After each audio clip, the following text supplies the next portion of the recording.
안녕하세요. 누구나 행복해 보이는 결혼을 하고 얼마 지나지 않아 알게 되었어요. 남편은 제가 생각한 거와는 완전 거리가 있는 사람이라고요. 연애 때야 죽고 못 살고 절 쫓아다녔지만 결혼하고 나니 전 항상 2순위, 아니 마지막 순위로 밀려나더라고요. 결혼하고 나니 또 왜 이렇게 효자가 되는지 참 알다가도 모를 결혼 생활이었습니다. 외동아들을 가진 시어머니는 말끝마다 우리 아들을 달고 살았죠. 참 고달픈 시집살이였네요. 누구 하나 내 편 대주는 사람도 없었고요. 우울했습니다. 결혼 전 저는 공기업에서 안정적으로 일을 하고 있었고 남편은 아직 취준생이었어요. 취준생이지만 곧 취직할 거라는 희망으로 결혼을 한 거였죠. 물질적으로 부족한 것이 없게 자란 저는 사실 세상 물정을 잘 몰랐던 것 같아요. 그래서 취준생이지만 당연히 취직하겠지라는 희망으로 결혼을 선택했던 것 같고요. 부모님들도 처음엔 걱정을 하셨지만 남편의 포부를 보고 그래 결혼해도 나쁘지 않겠다 하여 결혼을 허락해 주셨습니다. 그렇게 하루 앞을 내다볼 수 없는 결혼 생활이 시작된 거죠. 우리 아들 밥은 잘 챙겨 먹고 나간 거냐? 내가 우리 아들 먹으라고 나물 반찬 좀 했는데 그거 차려준 거야? 네가 집에서 잘 차려줘야 밖에 나가는 신랑 기가 사는 거다. 알겠어? 꼴랑 돈 몇 푼 번다고 집안일 등한시하지 말고. 알았니? 뭐 쉬는 날이나 그럴 땐 잘 챙겨주고 있어요. 저도 워낙 일하기 바쁜 사람이니까요. 잘 챙겨줘 볼게요. 바쁘기도 하지만. 네가 바쁘면 우리 하늘이보다 바쁘니? 하는 일도 뭐 들어보니까 쉬운 직무인 것 같더구먼. 유난 떨지 말아라. 시집 왔으면 할도리를 하면서 일도 하는 거야. 출가 외인이란 소리가 왜 있는데? 우리 때는 시집 오면 그냥 고분고분 말을 얼마나 잘 들었다고? 남편 혹시라도 기죽이지 말아라. 지금 당장 일을 안 해도 너보다 더 훌륭한 기업체에 취직해서 일할 거니까. 알겠니? 우리 아들 기죽이면 알아서 해. 내가 가만 안 둘 거니까. 너 돈 좀 번다고 유세 떨지 말란 말이야. 알겠어? 우리 아들은 앞날이 창창하니까. 시어머니는 가부장적인 사람이었어요. 며느리면 무조건 며느리 노릇을 해야 한다. 그러니 찍소리 말고 내 말 들어라 하는 주의 말이에요. 남편에게 이런 힘든 부분을 얘기했지만 돌아오는 대답은 저의 편이 아닌 본인의 엄마를 흉봤다고 오히려 화를 내더라고요. 저에게 잘해주는 남편이 너무 좋아서 결혼을 했지만 제가 알던 남편이 아니었어요. 그래도 취업 스트레스로 인해 남편이 예민해졌다고 생각을 애써 했어요. 제가 선택한 결과를 끝까지 책임지고 싶었거든요. 그래서 꾹꾹 참았습니다. 어머님은 진짜 옛날 사람이신 것 같아. 나 일하는 것도 그냥 대충 생각하시는 것 같아. 무조건 자기한테 맞추라는 거 있지? 근데 어떻게 그래? 일을 하다 보면 나도 자기한테 맞추지 못하는 부분이 있는 거지. 안 그래?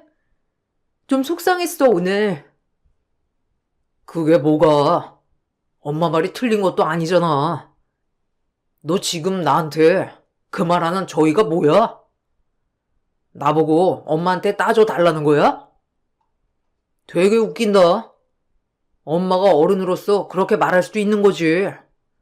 그런 거 하나하나 신경 쓰면 어떻게 시집살이 할래? 참나 너도 참. 아니, 자기는 나랑 결혼하고 나서 당연히 내 편 되어줘야 할 사람 아니야? 어떻게 그렇게 매번 무슨 말만 하면 나한테 쌍심지를 키고 달려들어? 내가 이 집에서 뭐야 그럼. 자기 믿고 시집와서 어느 하나 의지할 데도 없는데 진짜 너무한다. 의지를 왜 해? 넌 너고 난 나지. 나 그렇게 나약한 여자 싫어하는 거 몰라? 어쨌든 엄마 얘기 나한테 하지 마. 나도 엄마 아들이니까 기분 나쁘다고. 엄마가 날 위해서 그러신 거지 달리 그러시겠어? 하여간 말이 안 통한다니까. 설마 너도 나 지금 취업 못한다고 무시하냐? 그래서 지금 나한테 이렇게 쌍심지를 켜고 달려드는 거야? 아, 그래. 돈이 죄지, 돈이 죄야. 안 그래? 아니, 무슨 말을 그렇게 해? 갑자기 취업 얘기가 왜 나와? 내가 자기한테 취업하라고 했어? 웃겨, 진짜. 말 막 하지 마. 결혼 초에 이런 부분으로 참 많이 다퉜어요.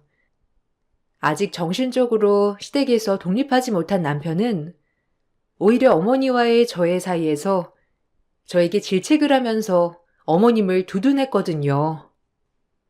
친한 친구한테 말하면서 스트레스를 풀고 싶었지만 이런 부분은 오히려 제 얼굴에 침 뱉기 같아서 말을 아끼게 되었어요. 친정 부모님한텐 더더욱 그랬고요. 참 외로운 나날들이었습니다. 지연이 시집 잘 갔잖아. 결혼 전에 너 얼마나 끔찍히 위했니, 네 신랑이? 지금도 잘해주지? 얼마나 좋아. 나도 대접받고 살아보고 싶다. 우리 신랑은 지밖에 모르는 거 있지? 아마 네 신랑은 진짜 잘할 거야. 그치? 아유, 부러운 기집애. 아, 뭐 그치. 그래도 결혼 전이 더 잘하긴 했어. 아무래도 연애 때랑 결혼은 다르니까. 지금도 못하는 건 아니지만. 하늘씨 딱 보면 알아. 얼마나 잘할지. 그러니까 네가 잘해. 연애 때 하는 것만 봐도 네 말이면 껌뻑 죽었잖아. 시부모님은 잘해주시니? 그때 결혼식에서 보니까 어머님 인상이 좀 사나워 보이시긴 했는데 시어머니는 좀 어때? 괜찮아? 아, 뭐 그냥 평범하셔. 너희 시어머니는? 난 그냥 좀 말투가 세서 그렇지 나쁜 분은 아니라서 그냥 이해하고 있어. 그래도 넌 시집 잘 간 거야. 뭐 하늘씨 아직 직업이 없는 게 흠이긴 하지만 그래도 학력도 빵빵하니까 취업은 될 거고. 취업만 돼봐. 네가 뭐가 걱정이니? 아유, 내 남편이 더 걱정이지. 앞날도 안 보이는 회사에서 매일 몸 바쳐 일하고 있으니. 친구들은 참 애석하게도 제가 시집을 잘 간 줄 알더라고요. 결혼 전 저에게 그렇게 대시하고 다정했던 남편의 모습을 기억하고 지금도 행복하게 잘 사는 줄 알았죠. 제 얼굴에 침 뱉기라 차마 이렇다 저렇다 저희 이야기를 하지 못했고요. 아무에게도 풀 수도 없었고 말할 데도 없는 저는 결혼하고 살이 15kg나 쪄버렸어요. 우울할 때마다 항상 먹는 걸로 스트레스를 풀었거든요. 남들이 미련하다고 욕할 수도 있지만 저에게 오로지 이 통로밖에 없었습니다. 그저 스트레스를 받으면 즉각적으로 먹는 걸로 손이 가게 되더라고요. 참 미련한 짓이었죠. 그런 저의 모습을 보면 더 우울해지고 살을 뺄 자신조차 점점 없더라고요. 아유, 코끼리 다리 같다. 너 살 좀 빼. 결혼하고 어떻게 점점 아줌마가 돼간다니? 아유, 창피하다 정말. 요즘 아줌마들은 아줌마도 아니라던데. 너 살 좀 빼.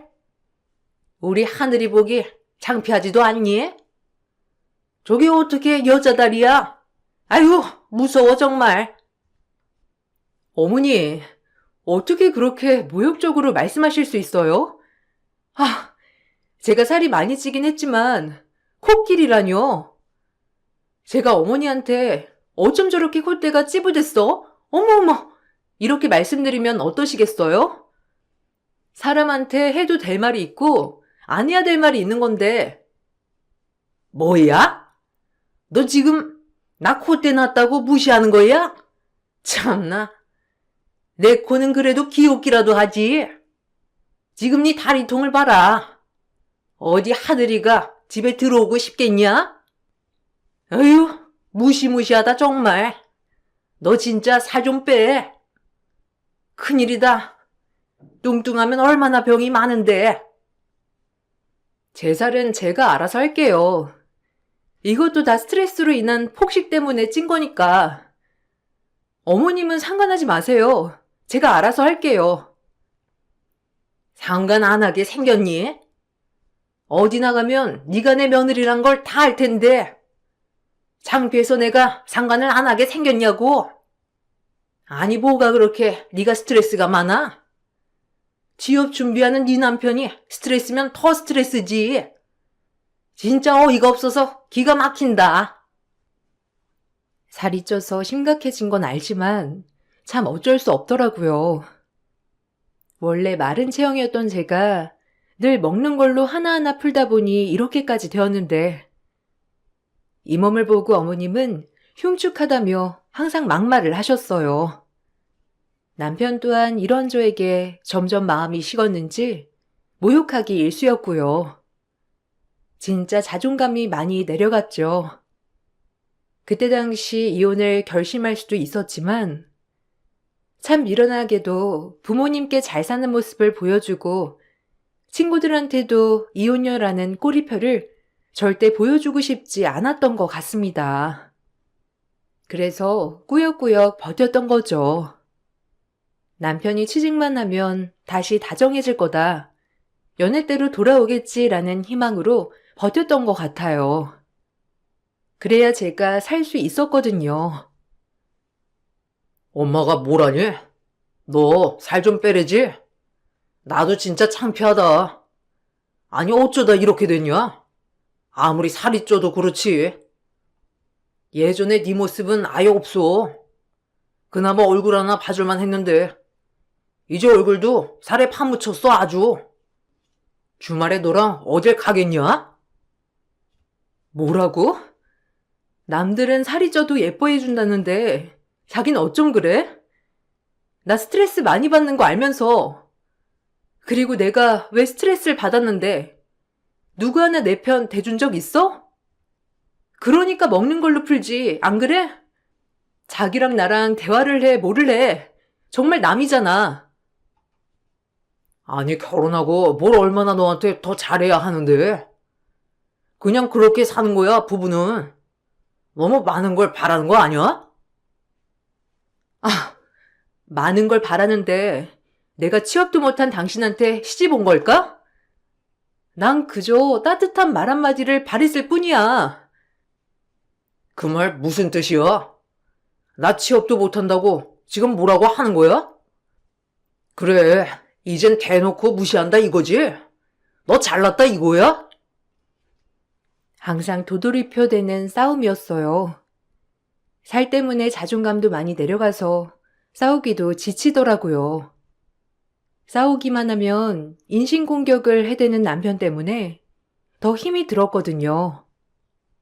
그러다 이대로는 안 되겠다 싶어 다이어트에 돌입하기로 마음을 먹었죠. 더 이상 시어머니와 남편에게 이렇게 무시당하고 싶지 않았어요. 하지만 옆에서 들려오는 소리는 저를 조롱하거나 무시하는 발언이었죠. 그렇게 뚱뚱한데 살을 뺄 수 있겠어? 너처럼 먹을 거 좋아하면서 살 빼는 사람 드물다. 아이고, 돈 낭비 아닌가 몰라. 살이 찌면 쪘다고 뭐라고 하시고 뺀다고 하면 안 빠질 것 같다고 뭐라고 하시고 뭐 어쩌라는 거예요? 코끼리 같다면서요. 어디 한번 해봐라. 그 살 언제 다 빠질지는 모르겠지만 우리 아들이 딱 체험만 했었어도 너 같은 거한테 장가 보내는 거 아니었는데. 인물이 낫기를 해. 뭐 하나 제대로 잘난 게 없는 애한테 뭐가 쓰여서 장가를 보냈는지 나 원참 알다가도 모르겠다. 절 며느리로 맞이한 게 후회하신다는 거죠? 참 이제 아픈 말씀을 하다 정말 이런 말까지 하시네요. 대단하세요. 뭐가? 내가 틀린 말했냐? 살 찌우고 빼고 이게 뭐 하는 짓거리야? 아유, 살 빼는 거 또 운동 다녀야 하고 돈 아까워 정말. 다이어트를 한다고 했을 때 시어머니는 응원을 해주진 못할 망정 오히려 더 막말을 했죠. 남편 또한 마찬가지였어요. 그래서 더 다짐하게 되었어요. 내가 기피했고 살을 빼서 콧대를 납작하게 해주리라고요. 전 피나는 노력으로 다이어트를 했습니다.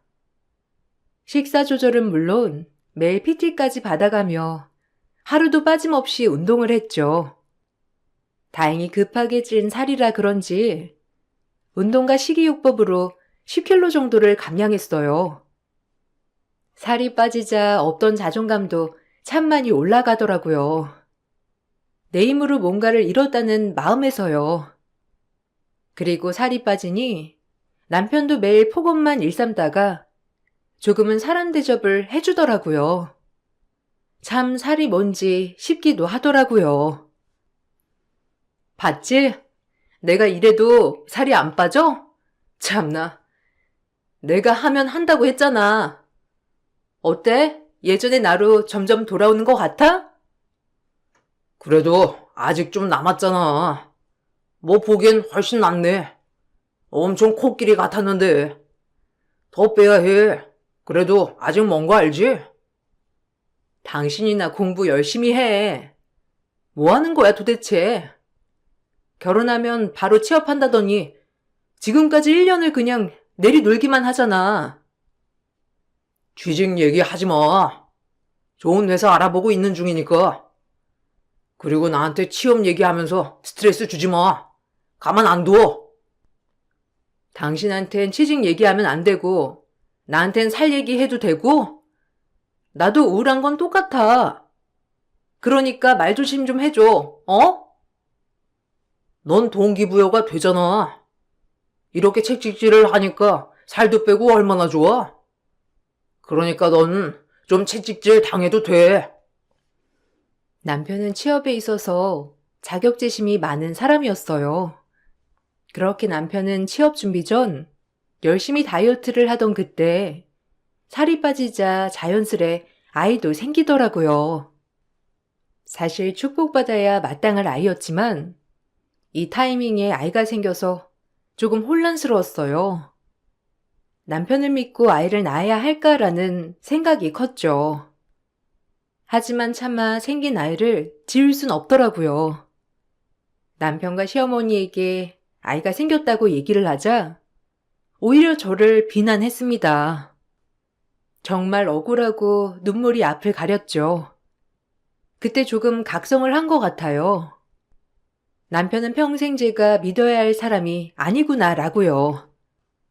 연애 때는 내가 콩깍지에 눈이 뒤집혀 잘못된 판단을 했구나. 이 남자는 내가 믿고 가야 할 남자는 아니라는 생각이 그때 불현듯 들었습니다. 취업이 문제가 아니라 인성의 문제였으니까요. 뭐? 아이를 가져? 아휴, 아니 너 지금이 얼마나 중요한 때인 거 몰라? 어쩌려고 덜컥 아니 남편 취업도 해야 하고 앞길이 창창한데 아이를 지금 가지면 어쩌자는 거야? 생각이 있니 없니? 하여튼 진짜 마음에 안 든다 정말. 너라네. 아이를 저 혼자 가진 건가요? 하늘씨랑 같이 가진 거죠. 그리고 왜 저한테만 뭐라고 하시는 건데요? 제가 혼자 만들었냐고요. 너 엄마한테 말대꾸 할래? 네가 조심했어야지. 이런 건 여자가 조심하는 거야. 아휴, 진짜 어쩌자고 애를 가져. 당장 지워. 미친 거 아니야? 네가 인간이야? 네가 해준 게 뭐가 있다고 애를 지우라 말아야, 이 쓰레기 같은 인간아. 내가 너 믿고 결혼을 하는 게 아니었지. 내가 왜 이딴 취급받고 여기에 있어야 하는 건데? 너네 엄마랑 너 진짜 갱생 불가 인간들이야. 알아? 아, 이게 막말을 하네. 이제 눈에 뵈는 게 없냐? 맞잖아. 애를 지금 어떡하라고? 아휴, 내 인생 망했어, 진짜. 난 너랑 결혼하는 순간부터 이미 내 인생 망했어. 알아? 내가 뭐에 홀려도 단단히 홀렸지. 미친놈을 믿고 결혼을 하다니. 뭐야? 너 말이면 단 줄 알아? 어디다 대고 미친놈이래?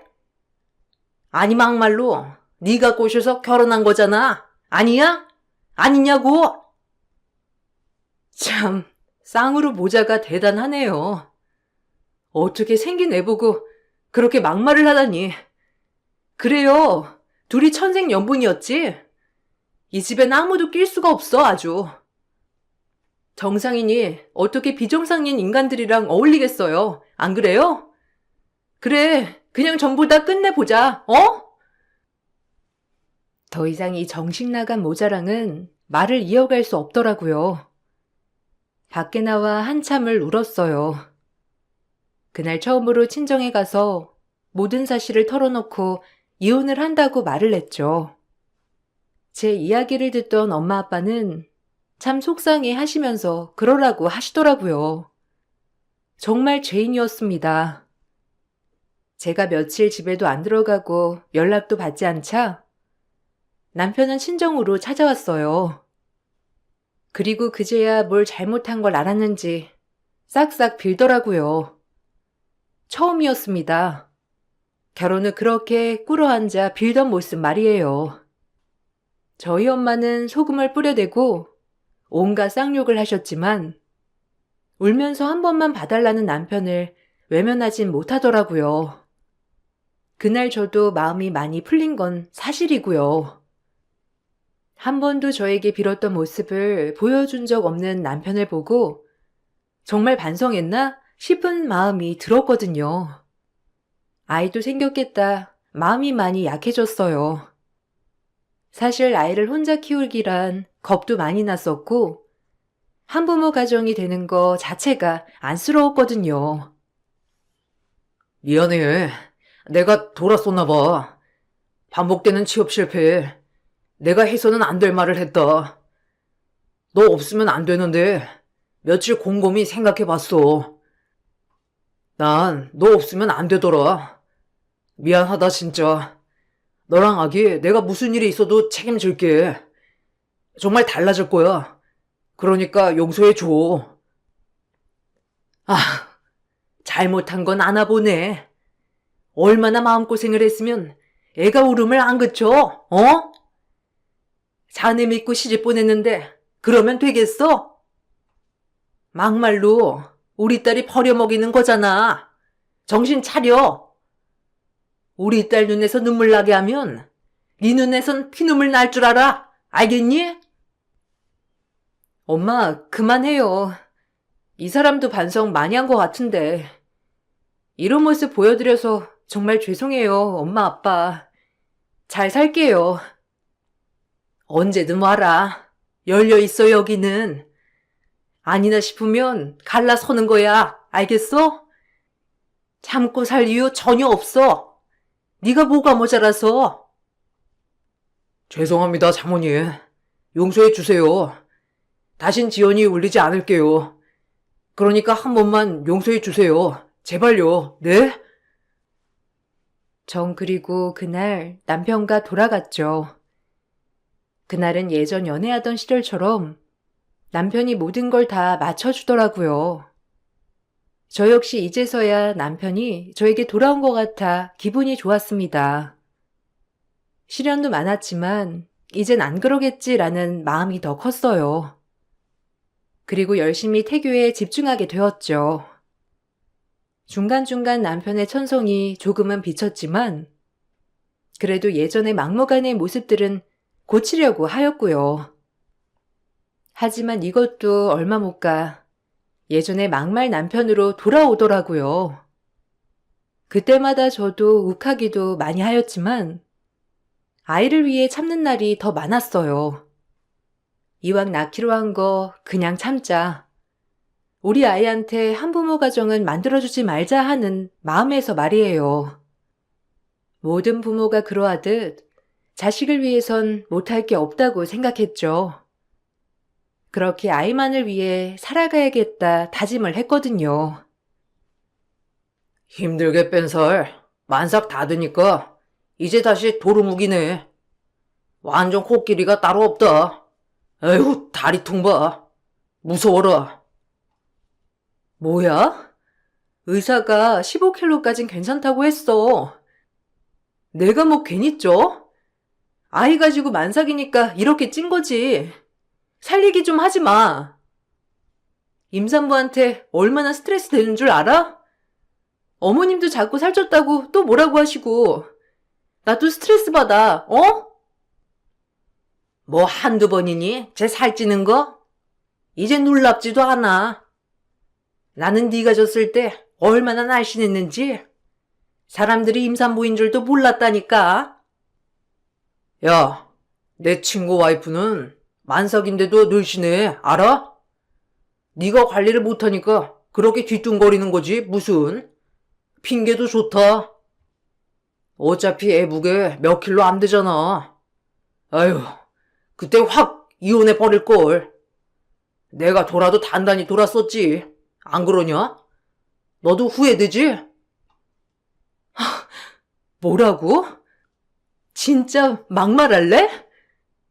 지금 이혼 못해서 누군 참고 사는 줄 알아? 막말하지 마. 다 엎어버린 수가 있으니까. 어머님도 그만하세요, 진짜. 저 의사가 괜찮다고 했으니까. 살로 또 스트레스 주지 말란 말이에요. 아시겠어요? 참나.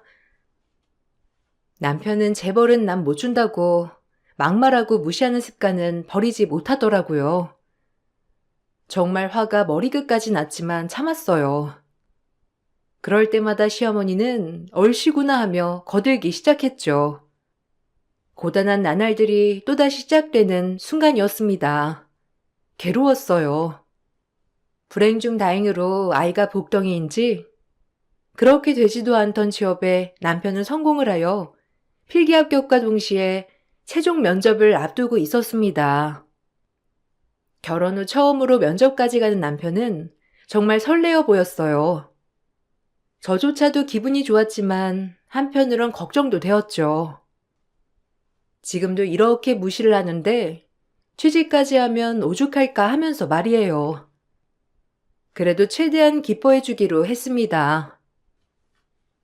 자기 축하해. 애 태어날 땐 자기 직장인이겠다. 최종 면접이란 말은 이제 거의 붙는다는 거나 다름없어. 그런가? 그래도 얼떨떨하네. 내가 진짜 가고 싶었던 회사기도 하고 여기 아니면 이제 넣을 데도 없는데 꼭 붙어야 하는데. 당연히 되지. 우리 아이 낳으면 진짜 더 행복하게 살자. 그동안 많이 싸웠잖아. 이제 싸우지 말고 좋은 엄마 아빠가 되는 거야. 너는 꼭 내 취업 앞두고 애 얘기를 꺼내야겠냐? 지금 이게 더 중요하지. 아기가 중요해? 내가 얼마나 기다려왔는지 알면서. 무슨 상관이야. 우리 아기 얘긴데. 자기 면접 앞두고 예민한 건 알겠는데 마음 편하게 가져. 될 것도 안 되겠다. 어? 그렇게 걱정을 많이 하던 남편은 결국 최종 면접까지 보러 가게 되었어요. 집에서 꼭 잘 되라라는 마음으로 기다리고 있던 저에게 남편이 다급하게 전화가 오더라고요. 커피를 쏟았으니 와이셔츠 좀 새로 사서 1시까지 꼭 와달라고 말이에요. 서둘러 급히 남편의 새 와이셔츠를 구매 후 만삭인 몸을 이끌고 남편이 면접 보는 회사에 다다랐습니다. 남편에게 로비로 얼른 나오라고 하고 기다리고 있는데 남편은 어이없게도 저를 보고 한마디 하더라고요. 그때 와장창 제 마음이 무너졌어요. 아, 이 사람한테는 나는 고작 이 정도 사람이구나라고 생각을 하며 마음의 문이 확 닫히면서 눈물이 와락 나더라고요. 아줌마, 여기요, 여기. 셔츠 빨리 주세요. 좀만 늦었으면 큰일 날 뻔했네. 얼른 줘요. 그리고 이거 갖고 빨리 가고. 빨아야 하니까. 뭐라고? 아줌마? 아니, 지금 당신 여기서 설마 나 창피해서 아줌마라고 하는 거야? 아, 그런 거냐고! 제가 로비에서 악을 쓰자 남편은 당황한 듯 서둘러 돌아가려고 하더라고요. 그리고 저에게 역정을 내면서 빨리 집에 가라고 했죠. 남편은 절 빨리 돌려보내려고 안달을 했어요. 제가 그동안 먹었던 마음들이 와장창 무너지는 순간이었죠. 꾸역꾸역 뭐 때문에 버텨왔나 싶기도 하면서 말이에요. 그렇게 정말 모든 걸 다 잃은 것만 같았던 그때 누가 제 이름을 넌지시 부르더라고요. 이미 남편은 절 무시한 채로 면접장으로 가고 없었어요. 혼자서 눈물을 삼키고 있었을 때 제 이름이 들려온 것이었죠. 가장 추한 모습을 아무에게도 보이고 싶지 않았는데 그 순간 뒤를 돌아보니 저의 어린 시절 늘 저를 기어해 주었던 부모님 친구였습니다. 창피하기도 하면서 막상 얼굴을 보니 어쩔 줄 모르겠더라고요. 도망갈 수도 없었으니까 말이에요.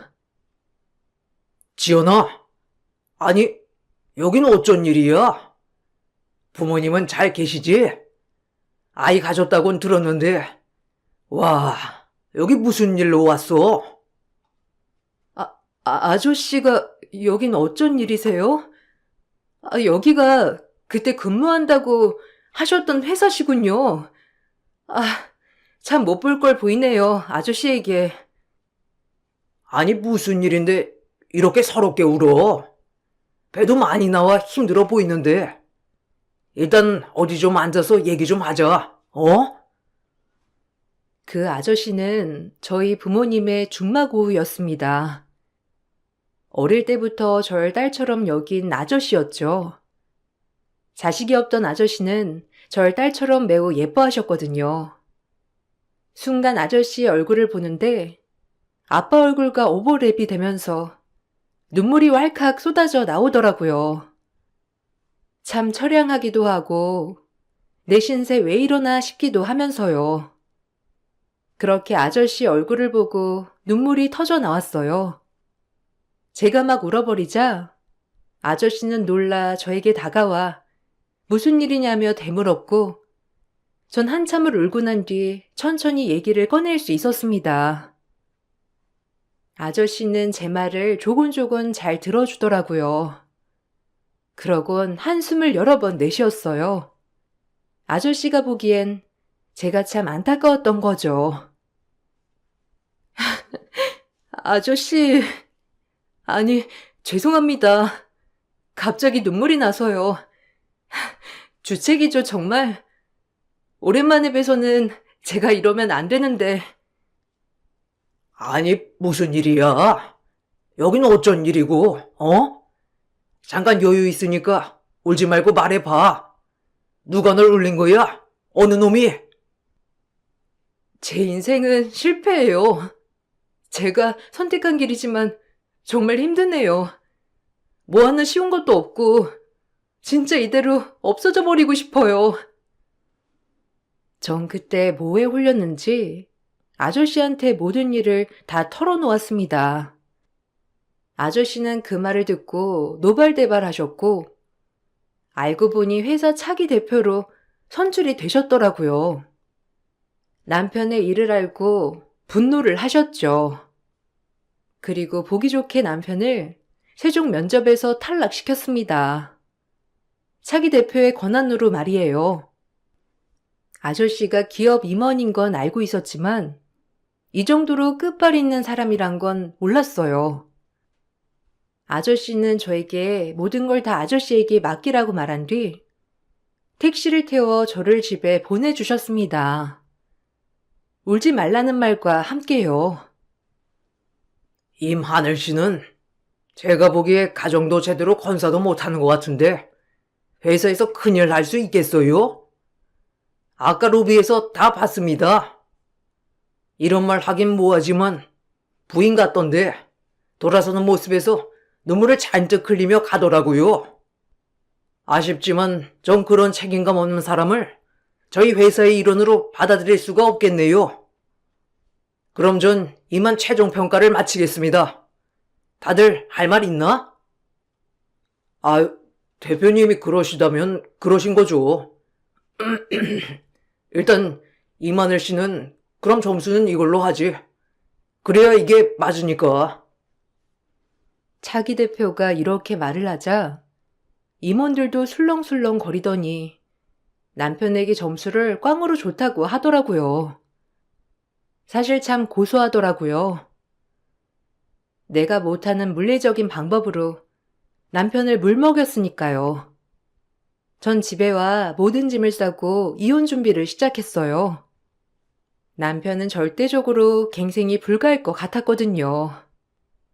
그리고 친정에 와서 전 아이를 낳을 준비를 했습니다. 아이에게 너무 미안했지만 저런 부모 밑에서 크게 하는 것보다 그냥 한부모 가정에서 번듯하게 키우는 게 나을 것 같았거든요. 남편은 또 이제 와서 후회한다고 하더라고요. 하지만 그런 악어의 눈물은 이제 통하지 않았어요. 한 아이의 엄마가 되는 저에게 결단이 필요했으니까요. 그래서 전 결단을 내렸죠. 이 모든 불행의 근원을 없애버리자라고 말이에요. 그리고 혼자 뭐든지 할 수 있다는 희망 회로를 가득 돌리기 시작했어요. 미안하다, 지원아. 그러니까 그 대표라는 사람한테 말 좀 잘해줘. 어? 나 취직 얼마나 기다린지 알잖아. 제발. 나 취업 스트레스 심한 거 너도 알잖아. 그리고 그때는 거기가 로비고 그러니까 만삭 안 해보기가 좀 그랬어. 내 맘 몰라? 만삭 아내를 보고 싶지 않았던 게 아니라 넌 살찐 내 모습을 보고 그런 거겠지. 이젠 안 속아. 이혼해. 그리고 평생 취업 준비하면서 너네 엄마 등골이나 뽑아먹고 살아. 알겠니? 너네 엄만 너밖에 모르니까 얼마나 좋아. 너 떠받들며 살겠지. 그냥 그렇게 살아 평생. 이제 네 인생에서 창피한 나는 빠져줄게. 아이 원하지 않았으니 아이도 함께 말이야. 쓰레기 같은 놈. 무슨 소리야? 그럼 난 어떡하라고? 취직도 안 됐는데. 지금 나 혼자 이렇게 살라는 거야? 야, 너 너무 무책임한 거 아니야?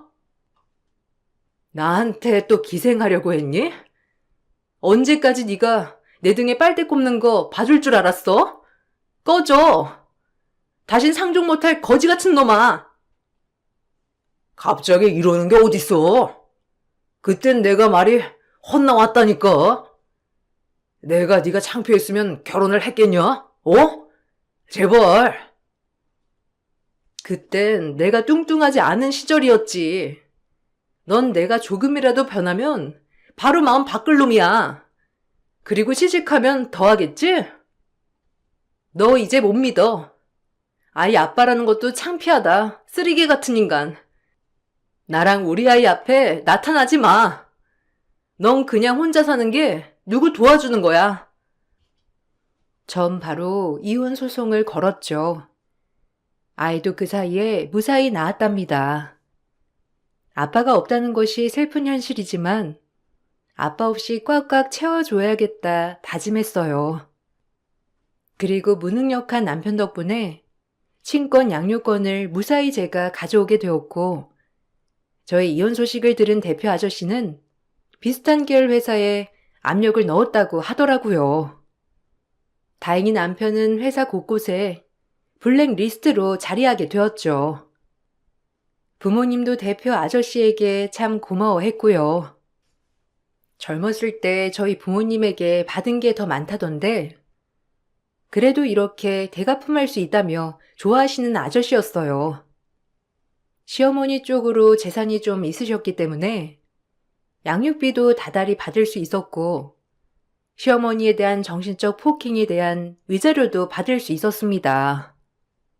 이혼이라는 게 참 두렵기도 하고 남에게 말을 하기도 힘들었지만 이렇게 이혼을 하고 보니 오히려 후련하더라고요. 그리고 아이를 낳고 그렇게 빠지지 않던 살도 술술 빠지게 되어 처녀 때 몸무게로 갱신하기도 했고요. 정말 정신적으로 좋은 것을 왜 지금 했나 싶더라고요. 다행히 제 아이는 아빠 없는 티가 나지 않게 자라주었어요. 친정 엄마 아빠가 육아를 도와주신 것도 있지만 아이만큼은 자존감이 높게 키우고 싶었거든요.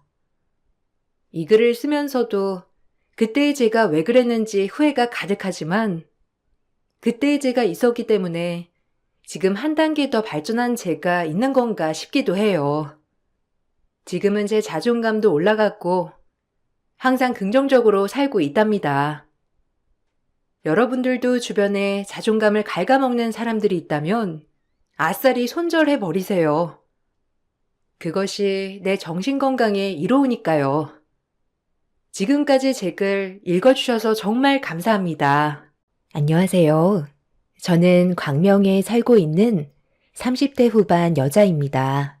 요즘 해외여행들 많이 가시나요? 저희 가족은 이번에 큰맘 먹고 해외여행을 떠나기로 결정을 했었는데요.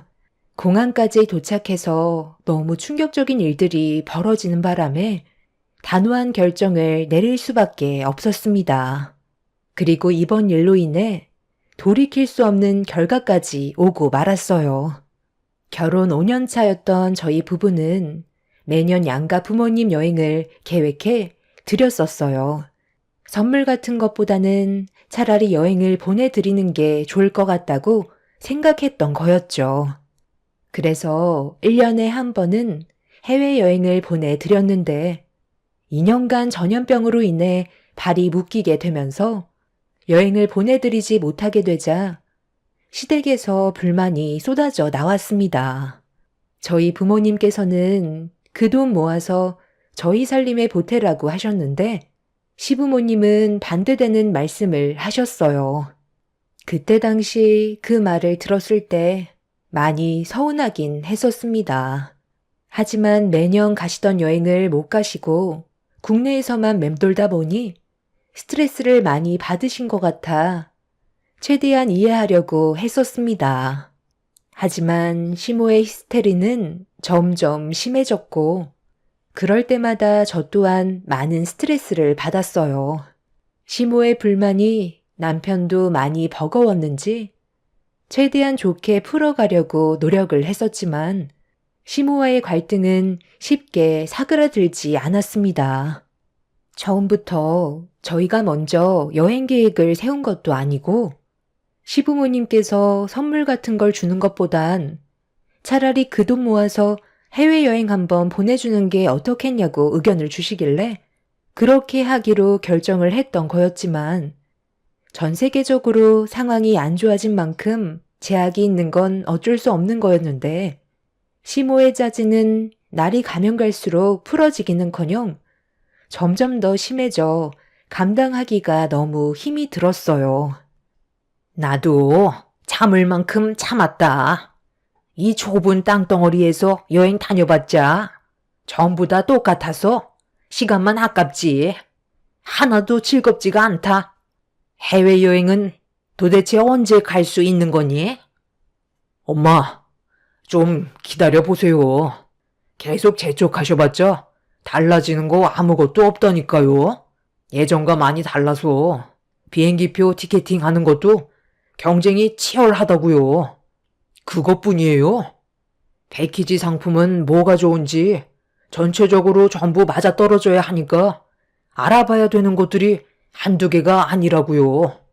서두른다고 해서 좋을 거 하나 없어요. 그래서 2년 넘게 기다렸잖아. 나도 참을 만큼 참았으니까 재촉하는 거지.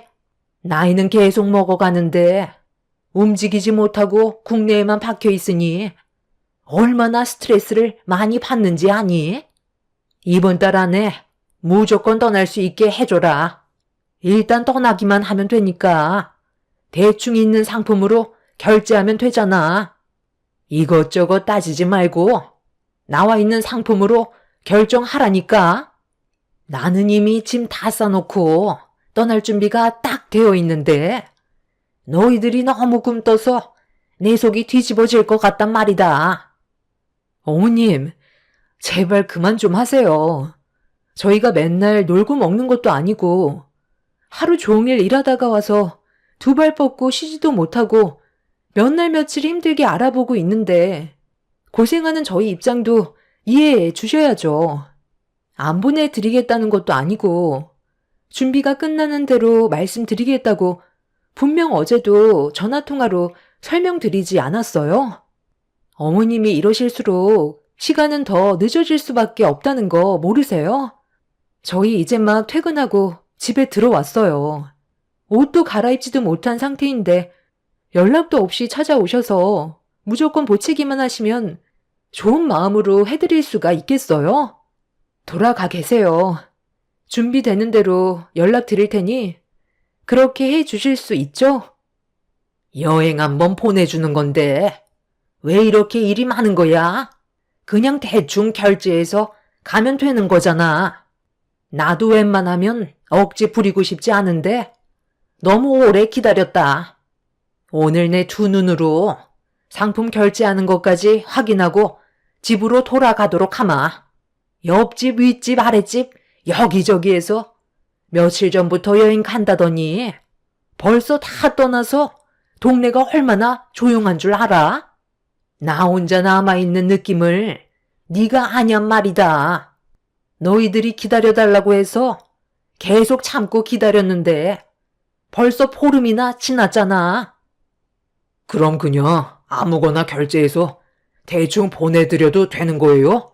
어차피 돈 나가는 거 최대한 좋은 상품으로 구성해서 여행 가시는 거 고생하시지 않게 해드리려고 저희 입장에서도 최대한 노력하고 알아보는 건데 왜 이렇게 이기적으로만 행동하세요? 엄마가 이럴수록 전부 다 때려치우고 싶다고요. 이제야 본색을 드러내는구만. 그냥 처음부터 보내주기 싫다고 하지 그랬어. 여행 보내주겠다고 쓸데없이 사람 기대하게 만들어 놓고 속마음은 그게 아니었지? 어머님, 지금 많이 흥분하신 것 같은데 일단 댁에 가셔서 기다리시면 저희가 조금 있다가 좀 더 알아본 뒤에 다시 연락 드릴게요. 그러니 이제 그만하세요. 됐다 됐어. 이런 기분으로 여행 가봤자 뭐하겠어? 자식 새끼 키워봤자 아무 소용 없다더니 그 말이 아주 딱 맞네. 내가 두 번 다시 너희들 얼굴 보나 봐라. 시모의 흥분은 좀처럼 가라앉지 않았고 기분이 많이 상하셨는지 얼굴을 붉히시면서 집으로 돌아가셨어요. 주위에서 여행을 많이 가시다 보니까 시모도 하루라도 빨리 여행을 가고 싶으셨는지 시간이 지날수록 계속해서 재촉하시는 바람에 저희도 정신적인 고통이 상당했었죠. 시모에게 너무 압박을 받다 보니 매일같이 불안함을 느끼고 있을 정도였어요. 남편은 그날 아무데나 보내드리자며 여행을 가서 고생을 해도 상관없다고 남편까지 흥분을 가라앉히지 못하고 있는 상태였어요. 저희 부부가 안 보내드리겠다는 것도 아니었고 이왕 가시는 거 최대한 고생 안 하시고 2년 동안 해외여행을 못 가셨으니 좋은 추억 많이 만드시라고 좀 더 신경을 써드리려 했었는데 시모는 그런 마음을 조금도 이해해주지 않으셨어요. 저희가 보내드리기 싫어서 시간을 끌고 있다고 생각을 하셨죠.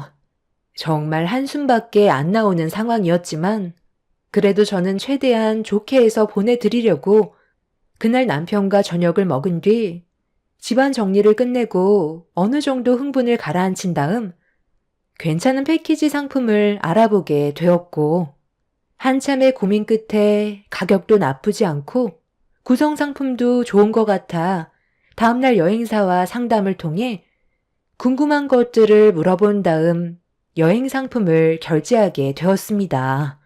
원래 계획은 시부모님만 여행을 보내드릴 생각이었는데 그 상품이 남편한테는 상당히 만족스러웠는지 저희 부모님도 여행을 보내드리는 게 어떻겠냐고 대화를 이어나갔어요. 그래서 저는 양가 부모님이 같은 여행을 떠나는 건 오히려 상황이 안 좋아질 수도 있기 때문에 저는 남편의 말에 동의를 하지 않았었죠. 그쪽 여행사가 그래도 친절하시고 신경도 많이 써주셔서 남편은 다른 상품은 있는지 상담을 이어나갔고 가격은 비슷한데 시부모님과의 일정은 전혀 겹치지 않는 여행 상품을 소개해줘서 남편은 이왕 보내드리는 거 저희 부모님도 보내드려야 서운해하지 않는다고 여행 상품을 결제하기로 결정하게 되었습니다. 같은 날 출발은 하지만 여행 상품 스케줄이 다르기 때문에 시부모님과 마주칠 일도 없다는 거에 저도 남편의 의견에 동의를 하게 되었어요. 항상 저희 부모님도 똑같이 신경 써주려는 남편의 모습이 너무 고마웠었죠. 그렇게 모든 준비가 끝이 나고 남편이 시모에게 전화를 해서 여행 일정을 설명해 드렸어요. 그러자 수화기에서 들려오는 목소리가 제 귀에까지 들릴 정도로 상당히 들떠 계셨고 그날 이후 더 이상 저희 부부에게 스트레스를 주지 않으셨습니다. 그런데 여행을 떠나기 일주일 정도의 시간이 남아 있었는데 그 사이 엄청난 일들이 눈앞에 펼쳐지게 되었고 전혀 예상하지 못했던 충격적인 사건들은 돌이킬 수 없는 결과로 이어졌어요. 사건이 시작이 된 건 시모가 주말에 저희를 시댁으로 초대를 하셨어요. 점심이나 같이 먹자면서 그동안 고생한 저희를 위해 밥 한 끼 해 주시려는 것 같아 시댁으로 향하게 되었죠. 그동안 제가 봐왔던 시모와는 전혀 다른 모습을 보여주시면서 얼굴에 미소가 끊이지 않을 정도로 기분이 들떠 계셨고 맛있는 음식들이 한가득 준비가 되어 있었습니다. 많이들 먹어라. 그동안 여행 상품 알아봐 주느라 고생 많았지? 내가 오죽 답답했으면 너희들한테 불만을 털어놨겠니? 내 주변 사람들 전부 다 해외여행 가서 나한테 자랑하듯 사진 찍어 보냈는데 속이 얼마나 타들어가던지 혈압 올라 쓰러질 뻔했다니까. 그래서 너희들한테 더 재촉했던 것도 있다. 그런데 사돈댁 분들은 여행 안 가신다니? 이번만큼은 사돈댁도 가고 싶어 하실 텐데 너희들이 알아서 신경을 쓰겠지만 한 번에 큰돈 나가는 게 부담스러우니까 나중에 보내주는 것도 나쁘지는 않겠지. 우리가 먼저 가서 마음에 걸리기는 하지만 급한 사람이 먼저 떠나는 건데 서운하게 생각하시지는 않겠지? 그렇잖아도 이번 여행 장인 장모님도 같이 보내드리기로 결정했어요. 상품이 달라서 같이 겹치지 않으니까 신경 안 쓰셔도 돼요. 코스가 전혀 다르거든요. 뭐라고? 이번에 사돈분들도 여행을 같이 떠나게 됐다고? 코스가 달라도 오다 가다 보면 마주칠 수도 있는 거고 많이 껄끄러운데 왜 이렇게 무리를 했어? 엄마 아빠만 보내드리면 장인 장모님께서 표현은 안 하시겠지만 그래도 서운해 하실 수도 있잖아요. 상품 구성도 괜찮기도 해서 이번에 보내드리기로 결정하게 된 거예요. 그리고 이게 맞는 거죠. 저희 집만 신경을 쓰는 것도 이 사람한테 미안하고 이렇게 해야 제 속이 편해서 결정한 거예요. 괜찮으시죠? 사돈댁 여행 일정이랑 내가 떠나는 일정이 다르다면 다른 것들도 분명 변경이 있었을 텐데 비교 좀 해보게 계획표 좀 확인해보자. 어떤 구성으로 되어 있는지 나도 알아야 할 거 아니야? 내가 먼저 가자고 말한 건데 사돈댁은 얼굴 한번 붉히지 않고 너희들한테 싫은 소리도 안 했으면서 그냥 꽁으로 가는 건 너무하잖아. 저희들에게 상처되는 말을 하신 엄마가 문제가 있는 거죠. 장인 장모님은 저희가 알아서 하겠거니 생각하시고 침착하게 기다려 주신 것 뿐이에요. 남편은 얼굴을 붉히는 시모에게 저희 부모님과 시부모님의 여행 스케줄을 보여드렸어요. 시모는 양가 집안 여행 계획 일정표를 확인해 보시더니 얼굴이 일그러지셨고 시부와 비교를 하면서 불만을 털어 놓으셨어요. 그때부터 시모는 흥분을 하면서 안 좋은 분위기를 만들어 가셨고 저희 부부는 그런 모습에 할 말을 잃었습니다. 뭐야? 왜 우리는 한식인데 사돈댁은 왜 양식인 거야? 어떻게 같은 가격인데 질적으로 너무 차별이 심하잖아. 너는 엄마가 여기까지 가서 한식을 먹고 싶겠니? 다 결제 가격 안에 맞게끔 구성이 되어 있는 상품이에요. 그냥 좀 다녀오시면 안 되는 거예요? 그 대신 엄마는 다른 쪽으로 좋은 것도 많이 있잖아요. 제가 봤을 때 엄마가 가시게 될 일정이 더 좋아 보이는데요. 일정 중에 한 끼만 한식인데 그게 그렇게 마음에 안 드세요? 다른 관광 지역에 가는 것도 엄마 쪽이 몇 군데 더 있는데 비교한다고 해서 엄마가 하고 싶은 대로 할 수가 있는 것도 아니잖아요. 그냥 다녀오세요. 엄마 일정이 싫다고 생각하시는 거면 바꾸면 되겠어요? 그런 불만이 생기지 않을 것 같아요? 어떻게 하실래요? 떠나기 전에 결정을 하셔야 되니까 신중하게 생각해보고 말씀해 주세요. 사돈댁 여행 상품은 취소해라. 이것저것 비교가 되니까 괜히 신경이 쓰여서 제대로 된 여행을 즐기지 못할 것 같다. 그냥 다음에 가시라고 말씀드려. 어머님, 이 상품이 이번에 특가로 나온 거고 지금 취소하면 위약금이 있어서 그렇게 하기에는 어려움이 있을 것 같아요. 제가 봤을 때 여행 일정은 어머님이 가시게 될 여행 구성이 훨씬 더 좋아 보이는데요. 저희가 얼마나 힘들게 알아보고 결정한 건지 잘 알고 계시죠? 이번에는 이렇게 다녀오세요. 다음에는 좀 더 만족하실 만한 여행 계획을 세울 테니 이왕 떠나시는 거 좋은 쪽으로 생각해 주셨으면 좋겠어요. 크게 어려운 부탁을 드리는 것도 아니잖아요. 여행을 하는데 즐거움의 반을 차지하는 게 먹는 건데 우리 쪽이 너무 형편없는 것 같다. 혹시 음식만 바꿀 수는 없는 거니? 사돈댁 음식들은 구성이 마음에 드는데 우리 쪽 여행 상품은 음식의 질이 너무 떨어지는구나. 돈을 좀 더 얹어주면 제대로 된 음식을 제공받을 수 있지 않을까? 그렇게도 안 되는 거냐? 그건 좀 힘들 것 같아요. 자유여행도 아니고 단체로 떠나는 여행이라 모든 게 틀 안에서만 움직여야 하거든요. 시간도 얼마 남지 않았는데 변경하는 것도 무리가 있으니 이번에는 그냥 다녀오세요. 저희도 이것 때문에 밤낮 가리지 않고 알아보면서 정말 힘들었어요. 아휴, 이제 더는 이 부분에 대해서는 말 안 하셨으면 좋겠어요. 시부모님은 저희가 고생해서 알아본 건 생각 안 하시고 조금이라도 저희 부모님 여행 계획에 좋은 상품이 들어가 있으면 그걸 마음에 안 들어 하셨어요. 전혀 배려하지 않으시려는 모습에 지쳐버렸고 실망한 나머지 한상 차려진 음식에는 손을 대고 싶지도 않았어요. 남편은 많이 서운했었는지 자리에서 벌떡 일어났고 저 또한 남편을 따라 자리에서 일어나 버렸습니다. 시모는 당장 눈앞에 보이는 것만 불만을 가지시고 얼마나 고생했을지 그런 건 신경도 안 쓰셨어요.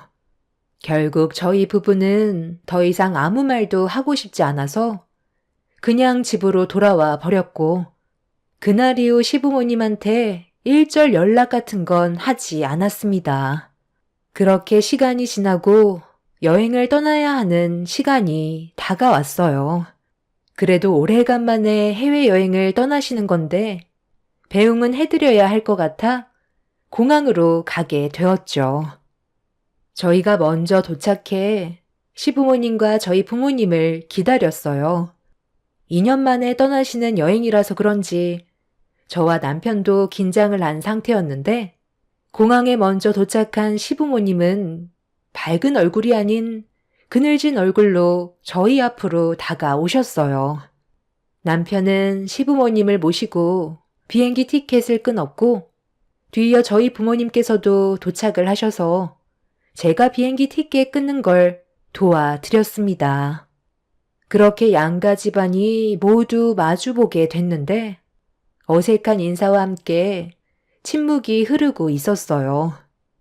그리고 잠시 뒤 시모가 침묵을 깨는 한마디를 툭 던지셨고 그 말을 받아친 엄마의 한마디로 시작된 싸움은 공항에서 평생 잊을 수 없는 일이 터지고 말았어요. 사부인은 좋으시겠어요? 내 아들 덕에 해외여행도 다녀오시잖아요. 다행히 저희끼리 마주칠 일은 없다고 했으니까 그건 그나마 다행이네요. 네, 그러게요. 저도 사돈과 얼굴 마주하면서 여행 떠날 기분은 아니거든요. 애들이 알아서 시간 내면 보내줄 건데 꼭 그렇게 상처를 주셔야 했어요. 부모가 자식한테 타당한 요구를 하는 건데 그게 뭐 잘못됐나요? 낳아주고 키워줬으면 그만한 보상을 받는 건 당연하다고 생각하는데요. 애들 키우는 걸 뭘 바라시고 키우신 거예요? 애들이 잘 되길 바라야지. 억지로 밀어붙여서 여행을 떠나시면 마음이 편하세요? 저는 지금도 너무 미안해 죽겠는데요. 그동안 고생해서 키워준 보답을 받는 건데 뭐가 잘못됐다는 거예요? 제 아들 돈으로 왕복 티켓 300만 원짜리 끊으셨으면 고맙게 생각을 하셔야죠. 우리 며느리가 왜 이렇게 눈치가 없나 했더니만 안사돈께서 눈치가 없으시구만. 염치 없이 여행 떠나시는 거면 표정 관리라도 잘 하시던가. 어머님, 지금 말 다 하셨어요? 정말 여행하는 당일까지 이러실 거예요? 제가 언제까지 이런 상황을 허용해 드릴 거라 생각하시는 거예요? 저희 부모님이 염치가 없다고요? 당신은 어떻게 생각해? 내가 지금 참아야 될 것 같아? 방금 하시는 말 들었지? 당신 돈으로 왕복 티켓 끊었다고 우리 부모님 염치 없는 분으로 만들어 버리셨어. 그냥 이제 솔직하게 전부 다 말씀드리는 게 좋지 않겠어? 나도 당신을 사랑하고 어떻게든 믿고 기다려주려 했는데 이건 정말 아닌 것 같아. 지금 당장 솔직하게 전부 다 얘기해. 그렇지 않으면 우리 둘 사이도 이제 끝나는 거라고. 왜 말을 하지 못해? 내가 얘기할까? 어머님, 뭔가 단단히 착각하고 계시는 것 같은데요. 저도 그동안 연기하느라 얼마나 힘들었는지 몰라요. 이 사람 돈으로 여행을 보내드린다고 생각하세요? 이거 전부 다 제 돈으로 보내드리는 거예요. 3년째 날백수인 어머님 아들을 제가 먹여 살렸다고요. 능력이 좋은 것도 아니면서 뭐가 마음에 안 든다고 면접 자체도 안 보고 겨우 설득시켜 면접 보게 해서 취업시키면 며칠 있다가 또 뭐가 마음에 안 든다고 나와 상의도 없이 퇴사해버리고 그런 생활을 반복한 지 벌써 3년째라고요. 이런 답답한 상황 속에 아무 말도 하지 않았던 건 그래도 이 사람을 믿고 제가 선택했기 때문에 기다려준 거였는데 누굴 닮았나 했더니 어머님과 아주 똑 닮았네요. 저는 이제 더는 못 해먹겠어요. 3년째 날백수 아들 둔 어머님 염치나 챙기세요. 그 왕복 티켓 돌려주세요. 어머님은 여행 가실 자격도 없어요. 저는 그 자리에서 시모가 들고 계셨던 비행기 티켓을 찢어 버렸습니다. 시모는 남편이 백수였다는 걸 전혀 알지 못한 상태라 많이 당황스러웠는지 남편을 멍하니 바라보고 있었어요. 그동안 남편은 자기가 돈을 많이 벌고 있다는 것처럼 연기를 하면서 시부모님을 거짓말로 안심시켰지만 모든 돈은 제 주머니에서 나가고 있던 거였어요. 저도 부유한 편은 아니더라도 열심히 두 발로 뛴 만큼의 성과를 받는 직업인지라 프리랜서로 적지 않은 돈을 벌어왔기 때문에 남편이 쉬고 있어도 면접이 없는 날이면 같이 돌아다니면서 저를 도와주었어요. 아무리 백수라도 집안에만 있으면 금방 늘어지고 일하기도 싫어할 것 같아 그동안 데리고 다니면서 항상 바로 취직을 할 수 있을 만큼의 긴장을 가지게 해줬었죠. 하지만 남편은 저와 결혼한 이후 의욕 자체가 많이 떨어졌어요. 제가 벌어오는 돈이 어느 정도 있어서 그걸 믿고 있는 것 같아 보였었죠. 제가 선택한 사람이었고 믿고 기다리고 있으면 분명 다시 일어날 수 있을 거라 생각해 양가 부모님께 전혀 내색하지 않으면서 살아왔었지만 공항에서 시모가 저희 부모님한테 했던 막말은 결국 저를 분노하게 만들었어요.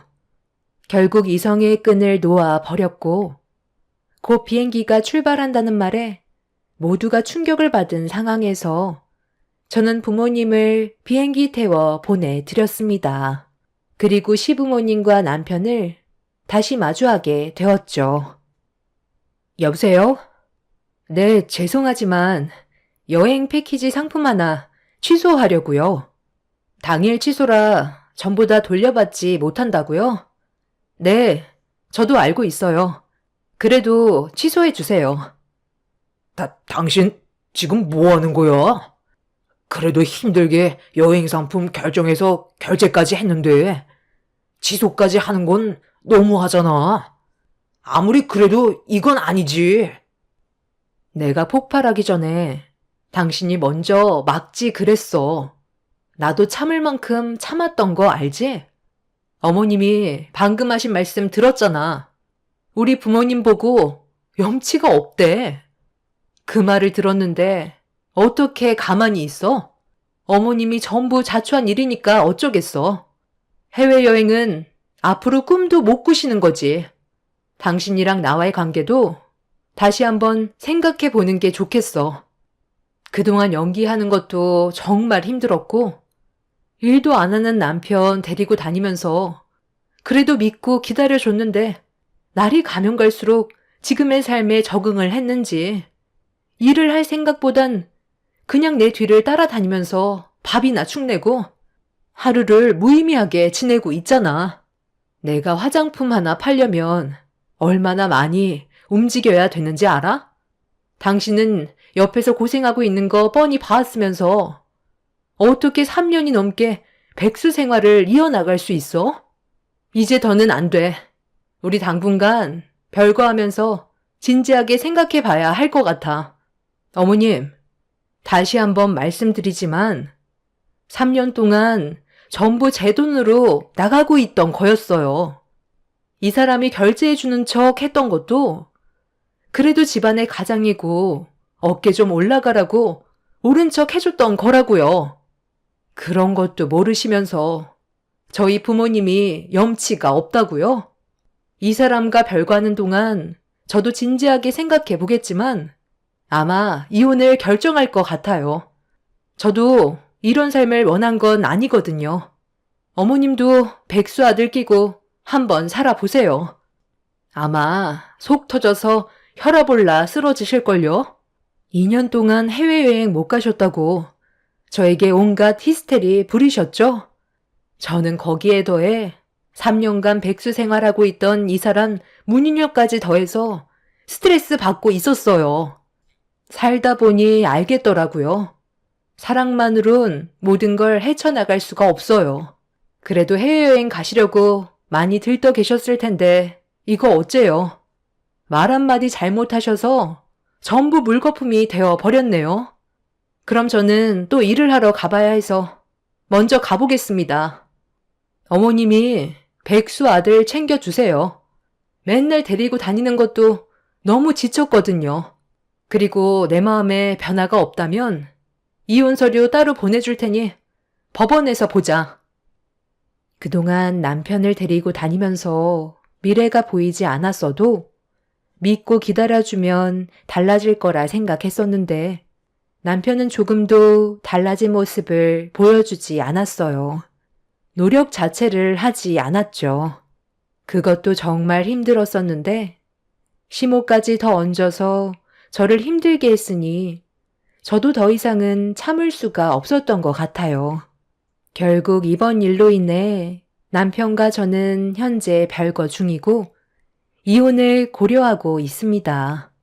정신을 차리고 일자리를 알아본다 한들 시간이 지나면 또 뭐가 마음에 안 든다고 제자리로 돌아올 게 뻔하겠죠.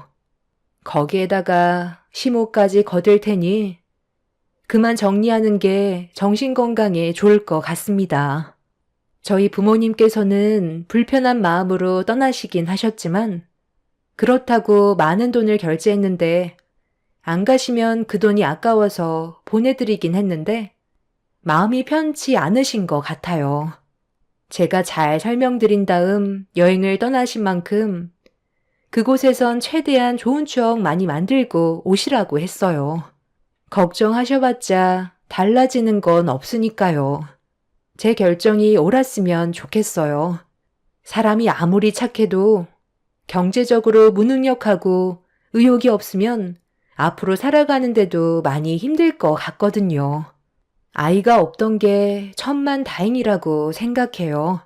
별거 하는 기간 동안 시부모님과 남편이 몇 번 왔었지만 얼굴을 마주하지는 않았어요. 그게 오히려 더 큰 독이 될 것 같았거든요. 저를 또 설득시키려 들 테고 괜히 또 마음 약해져서 끌려다니면 안 되잖아요.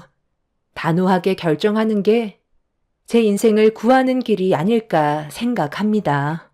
이런 답답한 상황을 혼자서 해결하려다 보니 머릿속이 많이 복잡한 상태예요.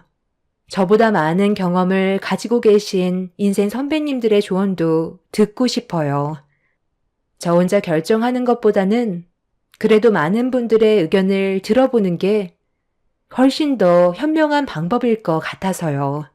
제 사연 들어주신 분들, 오늘 하루 즐거운 날이 되시길 바랄게요. 감사합니다. 안녕하세요. 저는 이번 일을 통해 사람의 욕심은 한도 끝도 없다는 걸 알게 된 40대 중반 여자입니다. 남편과 10년을 살아오면서 정말 많이 힘들었던 건 시댁 식구들의 지나친 요구들이 저에게는 너무 많이 힘들었어요. 어느 정도 이해할 수 있는 수준이 아니라서 화가 정말 많이 났었고 남편과도 이 문제로 자주 싸웠어요. 저희 집안이 어느 정도 재력이 있다고 해서 금전적으로 시댁 식구들을 지속적으로 도와줄 수 있는 건 아닌데 남편은 가족들끼리 서로 돕고 사는 건 당연한 거라면서 시댁의 요구를 들어주길 원했어요. 그냥 이혼하고 사는 게 속 편할 것 같아 남편에게 이혼 서류도 몇 번 던져봤었지만 그럴 때마다 남편은 아이를 이용해 저를 설득했습니다. 이혼 소송이라는 게 법적 다툼으로까지 이어지면 길면 몇 년까지도 이어질 수 있다는 이혼 전문 변호사의 말에 차라리 그렇게라도 이혼을 해서 기생충 집안 같은 시댁 식구들과의 악연을 끊어내는 게 제가 살 수 있는 유일한 방법일 것 같았어요. 그래서 이혼 소송을 강행했고 법적 다툼이 시작되면서 아이 문제로 서로에게 온갖 상처를 주면서 정말 더러울 정도로 안 좋은 모습을 보여주며 소송이 이루어졌는데 그 사이 저희 엄마의 건강에 적신호가 켜졌어요. 엄마가 원래 몸이 약하셨는데 제가 남편과 이혼을 준비한다는 것 때문에 정신적으로도 많이 힘드셨는지 엄마는 스트레스를 많이 받으시는 것 같았어요.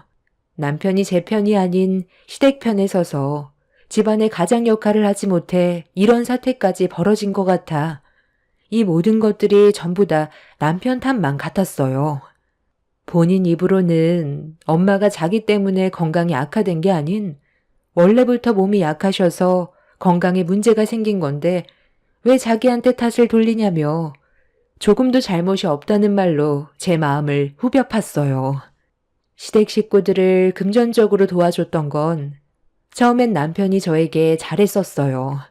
그래서 제 마음에서 우러나와 남편의 요구를 들어줬었죠.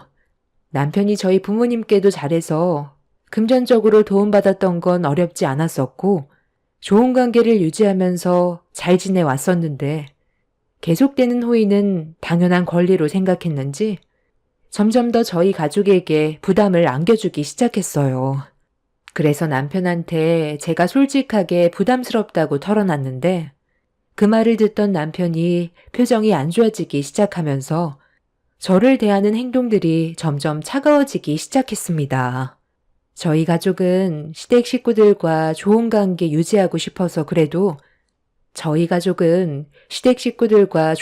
유지하고 싶어서 그래도 싫은 내색 한번 하지 않고 호의를 베풀었었는데 시댁 식구들은 더 이상의 금전적으로 지원을 하지 않자 남보다 못할 정도로 저에게 많은 상처를 안겨주었습니다. 그러다 보니 남편에게 서운한 감정이 안 생길 수가 없었고 부부싸움으로까지 이어지게 된 거였어요. 제가 임신도 잘 안 돼서 아이도 늦게 가지게 되는 바람에 첫 아이가 6살밖에 안 됐는데 임신을 했을 때는 남편과의 관계는 나쁘지 않았었습니다. 임신 후에 관계가 틀어져 버린 상태라 최대한 좋게 풀어가려고 노력했었어요. 남편은 저희 집안의 돈이 아닌 저를 사랑해주는 줄 알았는데 그건 제 착각이었다는 걸 뒤늦게 알게 되었던 거죠. 그만큼 남편을 사랑했고 믿었는데 저희 아빠가 갑자기 심장마비로 세상을 떠나신 이후 그동안 아빠가 쌓아오셨던 모든 것들이 무너지기 시작했어요. 엄마는 아빠가 떠나신 이후 원래 안 좋던 몸이 더 급격하게 안 좋아지게 되셨죠. 엄마 혼자 아빠가 하시던 일을 감당할 수가 없던 터라 하나둘 정리하기 시작했고 모든 재산을 금융관리자에게 맡겼습니다. 아빠는 부동산 투자를 하셨는데 엄마는 그런 일을 전혀 해본 적도 없으시고 저 또한 일반 회사를 다녔던 터라 아빠가 어떻게 부동산을 관리하셨는지는 알지 못했기 때문에 엄마의 결정이 옳았다고 생각했어요. 그렇게 힘든 시간들이 지나고 엄마 건물을 아빠와 함께 살던 꼬마 빌딩 하나 남게 되었고 남편과 안 좋은 관계를 유지하는 동안 엄마의 건강에도 적신호가 켜지게 된 거였죠. 엄마의 췌장암은 저에겐 정말 앞이 캄캄할 정도로 충격적인 일이었어요. 악재가 한번 터지면 줄줄이 이어진다더니 남편과 시댁 식구들 간의 관계가 틀어지더니 아빠가 갑자기 심장마비로 세상을 떠나신 것도 모자라 엄마까지 췌장암에 걸리게 되자 제가 온전한 정신으로 버티는 게 상당히 힘들었어요. 이런 안 좋은 상황에서 남편의 한마디는 결국 저를 주저앉게 만들었습니다. 그러니까 내가 뭐라고 그랬어? 베풀지 않고 욕심을 부리면 결국 다 이렇게 당신한테 돌아올 거라고 했었지? 도와달라고 했을 때 잘 좀 했으면 이런 일이 생겼겠어? 마음을 곱겠어야 불행도 찾아오지 않는 거야. 나는 당신이 벌을 받았다고 생각해. 우리가 오죽 힘들었으면 도와달라고까지 했겠어? 잘 먹고 잘 살아보려고 했던 것 뿐이지. 우리 집안이 투자 받은 돈으로 놀고 먹었냐? 음식점도 차려보고 이것저것 사업했다가 망한 거잖아. 우리도 성공해서 도움받은 거 돌려주려고 했었어. 그런데 이게 말처럼 쉽지 않으니까 얼마나 답답하겠어? 우리 엄마도 당신한테 미안하게 생각하지. 빌려간 돈이 한두 푼도 아니고 몇 억이나 되는데 눈치 안 보이겠냐? 그런데 우리가 남도 아니고 가족이잖아. 충분히 눈 감아줄 수 있는 거고 잘 될 수 있다는 희망을 주면 얼마나 좋아. 몇 번 실패하고 넘어졌다고 더는 빌려주지 않겠다며 가족 간의 관계를 틀어버리니까 이런 사단이 생긴 거라고. 처음만 잘해주면 뭐해? 끝까지 잘해줘야지. 그래서 우리 부모님이 도와준 거에 대해서는 고마움이 전혀 없다는 거야? 우리가 도와준 걸 왜 당연하게 생각하는 건데? 돈이 많아서? 당신은 나를 돈 보고 결혼했어? 도대체 우리가 언제까지 도와줘야 만족을 할 건데? 우리 아빠가 그동안 부동산 사업으로 벌어 모으신 돈이 누워서 편하게 벌었는지 알아? 발에 땀이 나도록 움직이면서 발품 팔아가며 힘들게 벌어모은 재산이야. 당긴 식구들한테 금전적으로 지원을 해줬던 건 우리 부모님이 그래도 나 생각해서 보낸 돈이었다고. 사업 한두 번 실패하는 건 그럴 수 있어. 어느 누가 처음부터 모든 일을 잘하겠어? 그런데 어느 순간부터 당신 집안은 조금만 장사가 잘 안 되는 것 같으면 바로 폐업 처리해 버렸잖아. 그리고 또다시 손을 벌리는데 어느 누가 돈을 빌려주고 싶겠어. 그런데도 어떻게 우리 부모님이 마음을 곱게 쓰지 못해 벌어진 일이라는 말을 할 수가 있어? 이혼 소송을 하면서 생긴 안 좋은 감정들 때문에 남편은 저에게 더 이상 조금의 감정도 남아있지 않았는지 막말을 거침없이 내뱉었어요. 가뜩이나 엄마의 췌장암 때문에 너무 힘든 상황인데 남편은 저에게 더 큰 상처를 안겨주었습니다. 하루빨리 모든 걸 정리하고 지긋지긋한 관계를 끊어내야 제가 살 수 있을 것 같았습니다. 그렇게 남편과 한바탕 한 뒤에 입원해 계시는 엄마 얼굴 뵈려고 병원을 찾았는데 사람들이 왜 이렇게 악한 건지 시댁 식구들이 아픈 엄마한테까지 찾아왔어요. 본인들 생각만 하는 이기적인 시댁 식구들 때문에 저는 병실에 들어가자마자 화가 치밀었고 입에서 거친 말들이 쏟아져 나왔습니다.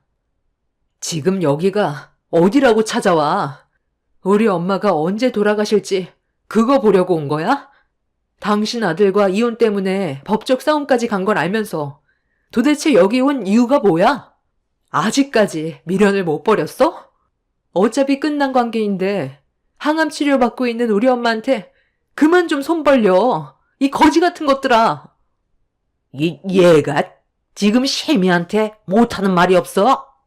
거지 같은 것들이라니. 너 아직 내 아들과 법적으로 부부관계다. 정식으로 남이 되기 전까진 말을 가려서 해야지. 나도 볼 일이 있으니까 찾아온 건데 네가 뭔데 나를 내치려 들어? 어른들과 얘기 중이니까 넌 끼어들지 말고 빠져 있어라. 사돈, 제가 방금 한 말 다시 설명해 드려요. 이번엔 정말 확실하다니까요.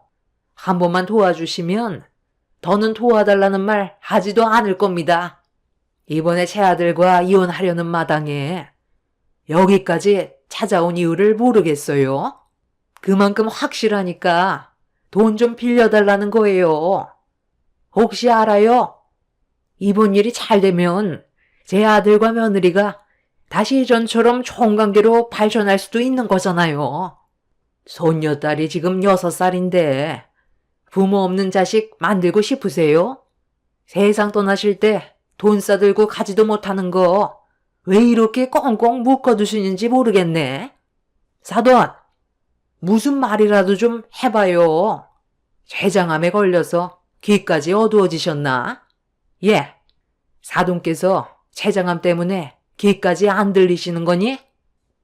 대화조차 섞고 싶지 않으셔서 입을 열지 않고 있는 거겠죠. 당신들이 사람이야? 남의 등에 빨대나 꽂으려는 벌레 같은 존재들이니까 상대를 하지 않으려는 거잖아. 너 지금 어른한테 그게 무슨 말버릇이야? 좋게 얘기하니까 시부모가 우습게 보여? 벌레 같은 존재라고? 여기서 아무리 발버둥 쳐봤자 어차피 세상 떠날 거 가기 전에 좋은 일 한번 하라는 건데 그게 잘못됐어? 오냐오냐 해주니까 시부모가 아주 우습지? 오늘 제대로 된 대답 듣기 전까진 여기서 절대 나가지 않을 거니까 한번 두고 보자. 사돈이 이런 식으로 나오면 우리도 진상 부릴 수밖에 없습니다. 어떻게 하실 거예요? 끝까지 지갑을 열지 않을 거예요? 췌장암에 힘들어하고 있는 저희 엄마 앞에서 위로의 말을 해주는 거 기대도 하지 않았지만 돈을 달라고 하는 말에 너무 화가 났어요.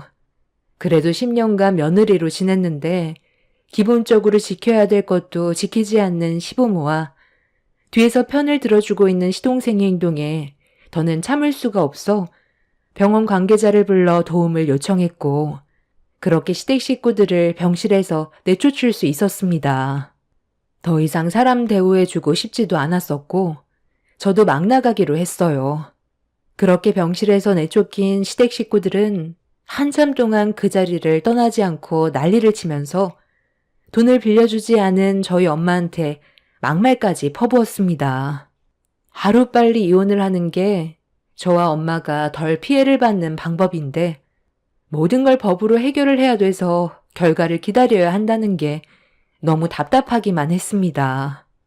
병원 측에서는 환자의 안정을 우선시 생각해 더 이상 시댁 식구들이 병원에 출입을 하지 못하게 조치를 취했고 그렇게 엄마는 다시 심적 안정을 되찾았는데 어느 날 회사에서 근무를 하던 도중 병원에서 전화가 왔어요.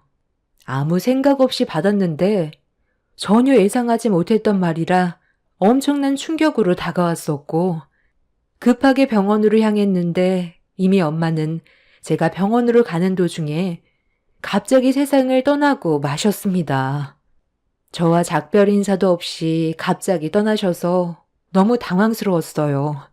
전날까지만 해도 엄마와 대화도 주고받았었는데 불과 몇 시간 만에 제 곁을 떠나셔서 눈앞에 놓인 현실을 받아들이기가 너무 힘이 들었네요. 담당 의사도 심폐소생술을 진행했으나 환자를 살릴 수 없었다며 괴로워하고 있었습니다. 결국 제 손으로 아빠의 장례도 치렀었는데 엄마의 장례까지 치러야만 했어요.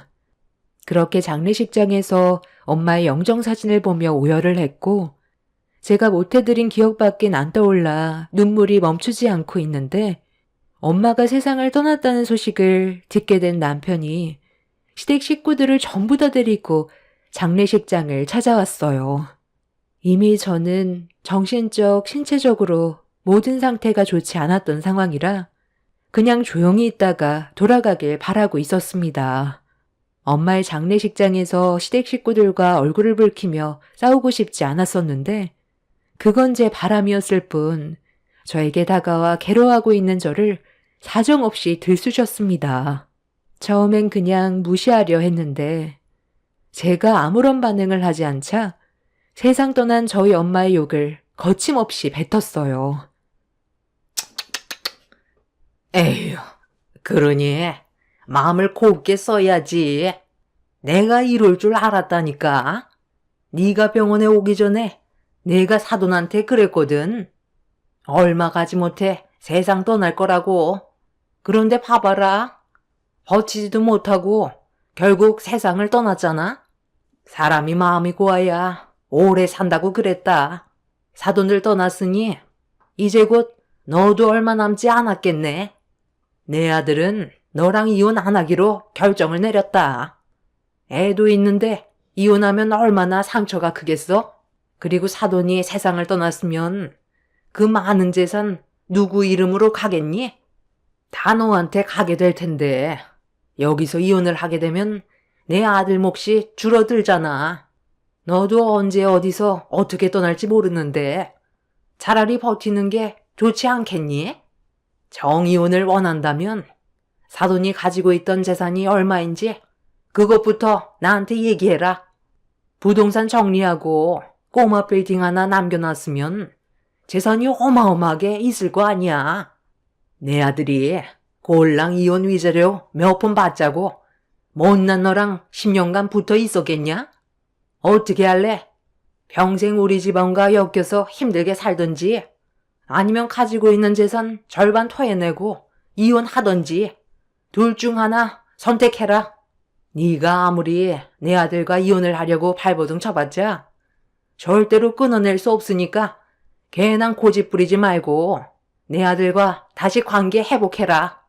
그게 제일 현명한 방법일 거야. 그 많은 돈 싸들고 살아봤자 뭐하니? 묵혀둬봤자 아무 소용없다. 갑자기 세상 떠나면 후회만 남을 뿐이야. 돈이라도 펑펑 쓰고 세상 떠나면 미련도 없지. 사돈처럼 가지고만 있다가 떠나면 무슨 소용이니? 내 말대로 하는 게 가족의 평화를 위한 길이다. 그 주둥이 좀 그만 나불거려요. 저희 엄마가 가지고 계셨던 재산을 그쪽 집안에게 나눠줄 필요 없다는 거 몰라요? 저 사람과 10년간 함께하면서 벌어모은 재산에 대해서만 분할이 가능한 거지 우리 부모님 재산은 포함이 되지 않거든요. 나눠주지 않으면 이혼을 안 해준다고요? 어차피 소송 들어갔고 제가 이길 가능성이 더 높다는 거 알면서 괜한 억지 부리지 마세요. 제가 저 사람보다 경제적인 능력도 훨씬 좋고 재산까지 많아졌으니 양육권도 저에게 오게 되어 있어요. 그리고 그동안 저희 부모님이 아무 생각 없이 그냥 돈을 빌려주지 않았다는 거 아실 텐데요. 공증까지 전부 다 받아놨었잖아요. 언제 갚으실 거죠? 부모님이 세상을 떠나셔도 제가 자식이기 때문에 계약 조건대로 법적 효력은 돈을 갚을 때까지 있거든요. 총 5억, 올해 안에 당장 갚으세요. 아시겠어요? 제가 얼굴을 붉히면서 부모님이 빌려줬던 돈이나 갚으라고 하자 시댁 식구들은 갑자기 화를 내면서 엄마의 장례식장을 아수라장으로 만들기 시작했어요. 어려울 때 도와줬던 건 감사하게 생각하지도 않고 오히려 엄마의 장례식장에서 난리친 시댁 식구들에게 저 또한 분노가 치밀어 더 이상 참을 수가 없었습니다. 억지도 정도껏 부려야 하는데 말도 안 되는 상황을 만들어가려는 시댁 식구들에게 어떠한 감정도 남아있지 않아 저희 엄마의 장례식을 망친 거에 대해서 저 또한 분노를 표출했고 그렇게 격양된 상태로 몸싸움이 시작되었습니다. 엄마의 장례식에 오셨던 분들이 저와 시댁 식구들을 뜯어 말렸지만 남편이 흥분해선 엄마의 영정사진을 들어 사정없이 바닥으로 내동댕이 친 뒤 발로 짓밟아 버렸어요. 저는 남편의 충격적인 행동에 너무 놀라 그 자리에 주저앉았고 엄마의 장례식에 참석했던 분들이 남편의 행동에 화가 났는지 결국 다른 분들과 몸싸움까지 벌어져 버렸습니다. 그렇게 한바탕 난리가 나고 나서야 경찰들이 와서 상황을 정리해 주었지만 이미 제가 받은 상처가 너무 컸고 이 문제를 절대로 그냥 넘어갈 수 없었던 저는 시댁 식구들을 상대로 소송을 진행했어요. 어떠한 유언도 없이 갑자기 떠나신 엄마 때문에 너무 많이 힘들었는데 남편과 시댁 식구들까지 상식 이하의 행동을 하니 저 혼자 버티기가 쉽지 않았습니다. 그렇게 법적 소송이 진행되고 있는 상태에서 시댁 식구들이 불리해지게 되자 악한 사람들은 더 악해진다고 남편이 저와 법적으로 남이 되기 전에 제가 가지고 있는 재산을 탐하려고 사람이 해선 안 될 행동을 저질렀어요. 제가 잠깐 외출을 했던 사이 남편이 저희 부모님 집에 들어와 있었습니다. 남편이 예전에 저희 부모님 집에 자주 다녀갔는데 그때 현관문 비밀번호를 알고 있었고 저는 변경한다는 걸 깜빡 잊고 있었어요. 법적 소송 중에 남편이 저희 집에 올 거라곤 예상하지 못했었죠. 비밀번호를 바꿔놨어야 했는데 그렇게 하지 못했던 게 제 실수였는데 여기서 엄청난 사건이 터져 버렸습니다. 엄마 집으로 거처를 옮겼던 저는 볼일을 보고 현관문을 열었는데 시댁 식구들이 거실 한가운데 있었어요. 그 모습에 당황을 해서 뭐 하는 짓이냐고 소리를 질렀었죠. 뭐 하긴. 여기에 눌러붙어 살려고 왔지. 내가 여기 밥 먹으러 온 줄 아니? 비밀번호를 바꿔놓지 않아서 수월하게 들어올 수 있었다. 너 때문에 우리 가족이 피해본 걸 생각하면 속이 뒤집어지는데 이 건물 하나 보고 참고 있다. 우리도 참는데 한계가 있고 어차피 갈 때까지 왔는데 두려울 게 뭐가 있겠어? 내가 가지지 못하는데 네가 가지고 있으면 내 속이 얼마나 뒤집어지겠니? 이대로 이혼하면 내 아들은 재산 분할해야 되는 거고 거기에다가 빌려받았던 5억도 토해내야 되는데 너는 118억짜리 꼬마 빌딩에 거기에다가 사돈이 부동산을 전부 다 처분한 걸 가지고 앞으로 떵떵거리며 살 거 아니야? 나는 절대로 그 꼴 못 본다. 이 건물 내 아들 명의로 옮겨주지 않는다면 우리 모두 그냥 이 자리에서 드러눕든지 세상 떠나는 걸로 하자. 내가 여기 들어오는데 어떤 각오로 왔는지 알아? 너한테 이 건물 못 받으면 그냥 다 떠나기로 했다. 5억이 한두 푼도 아니고 그 돈을 어떻게 갚으면서 살아? 아들, 엄마는 준비됐으니까 시작해라. 시모의 말이 끝나자마자 남편은 가스레인지 밸브 호스를 끊어버렸어요. 그리고 가스를 틀기 시작했고 호스 안에서 가스가 새어나오고 있었습니다. 이미 창문까지 전부 다 덮여져 있는 상태에서 시부는 현관문을 걸어 잠갔고 시모는 모두 다 세상을 떠나던지 아니면 118억짜리 빌딩을 넘겨주던지 선택하라면서 절대로 해선 안 될 행동을 저질렀습니다.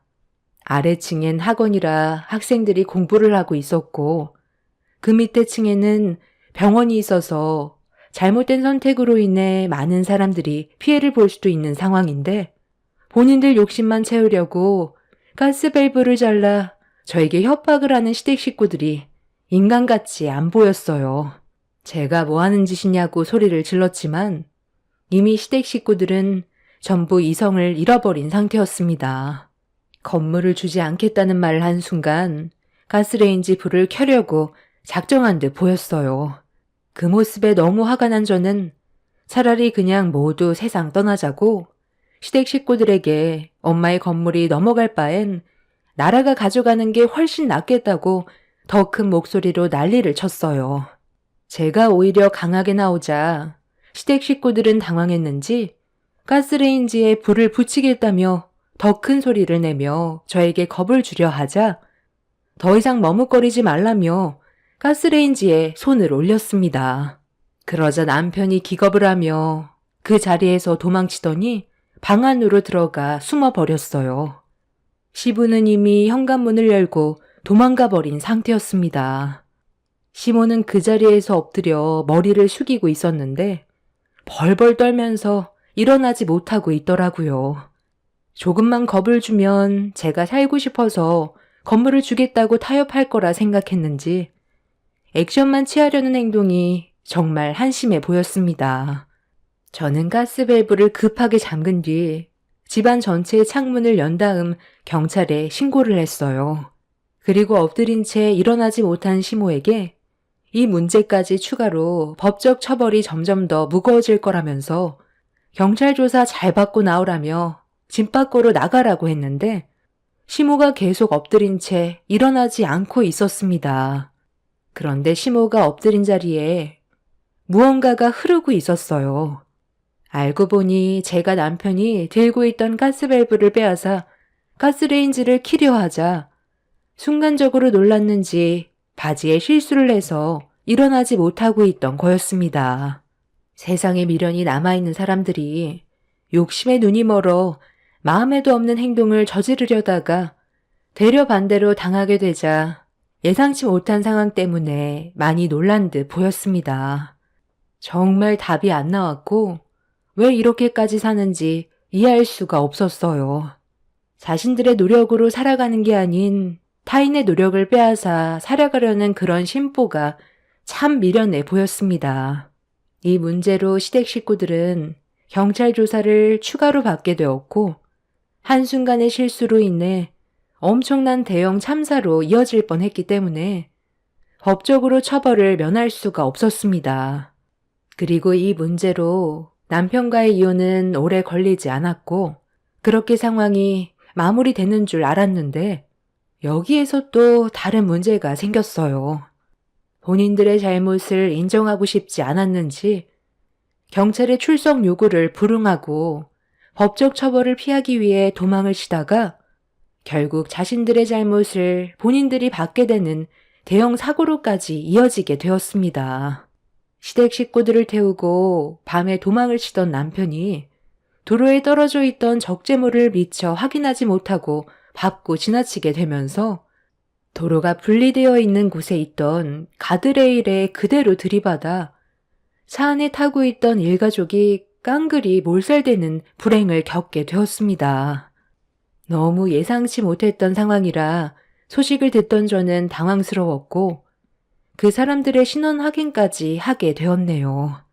결국 제 손으로 시댁 일가족 모두 장례까지 치르게 되었습니다. 시동생은 노총각에 결혼 한번 못 해보고 부모 잘못 만나 세상을 떠난 게 참 안타까웠어요.